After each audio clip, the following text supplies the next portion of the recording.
আফগানিস্তানের পাতকিতা প্রদেশে ব্যাপক বিমান হামলা চালিয়েছে পাকিস্তান।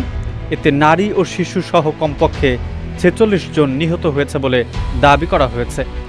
সন্ত্রাসীদের আস্তানা লক্ষ্য করে এই হামলা চালানো হয়েছে বলে জানা গেছে।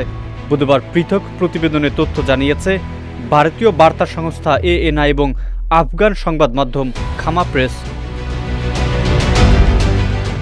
প্রতিবেদনে বলা হয়েছে, আফগানিস্তানের পাতকিতা প্রদেশের বারমাল জেলায় পাকিস্তানি সামরিক বাহিনীর দফায় দফায় বিমান হামলায় নারী ও শিশু সহ অন্তত ৪৬ জন নিহত হয়েছেন।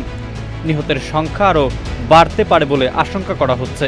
এদিকে আফগান সংবাদ মাধ্যম খামা প্রেসের প্রতিবেদন অনুসারে পাতকিতা প্রদেশের বারমাল জেলার লামান সহ ৭টি গ্রামকে লক্ষ্য করে গতকাল মঙ্গলবার রাতে সব বিমান হামলা চালায় পাকিস্তান। হামলায় একটি পরিবারের ৫ সদস্য নিহত হন।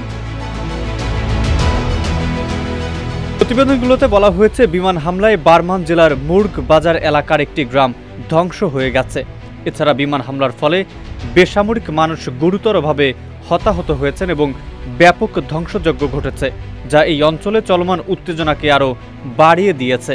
হামলার পর উদ্ধার প্রচেষ্টা অব্যাহত রয়েছে।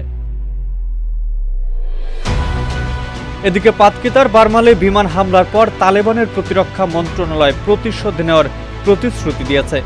আফগান এই মন্ত্রণালয় বলেছে, তাদের ভূখণ্ড এবং সার্বভৌমত্ব রক্ষা করা তাদের বৈধ অধিকার। একই সঙ্গে তারা এই হামলার নিন্দা করেছে। অন্যদিকে পাকিস্তানি কর্মকর্তারা এখনও আনুষ্ঠানিকভাবে এই বিমান হামলার বিষয়টি নিশ্চিত না করলেও পারমাণবিক অস্ত্রধারী এই দেশটির সামরিক বাহিনীর ঘনিষ্ঠ নিরাপত্তা সূত্রগুলো ইঙ্গিত দিয়েছে সীমান্তের কাছে তালেবানদের আস্তানাকে লক্ষ্য করে এই হামলা চালানো হয়েছে। আফগান ভূখণ্ডে পাকিস্তানের এই হামলার ঘটনা এমন এক সময় ঘটল যখন পাকিস্তান ও আফগানিস্তানের মধ্যে ক্রমবর্ধমান উত্তেজনা বিরাজ করছে। বিশেষ করে আফগানিস্তানের মাটিতে পাকিস্তানে সন্ত্রাসী কর্মকাণ্ডে জড়িত জঙ্গিদের উপস্থিতি নিয়ে উভয় দেশের মধ্যে উত্তেজনা রয়েছে।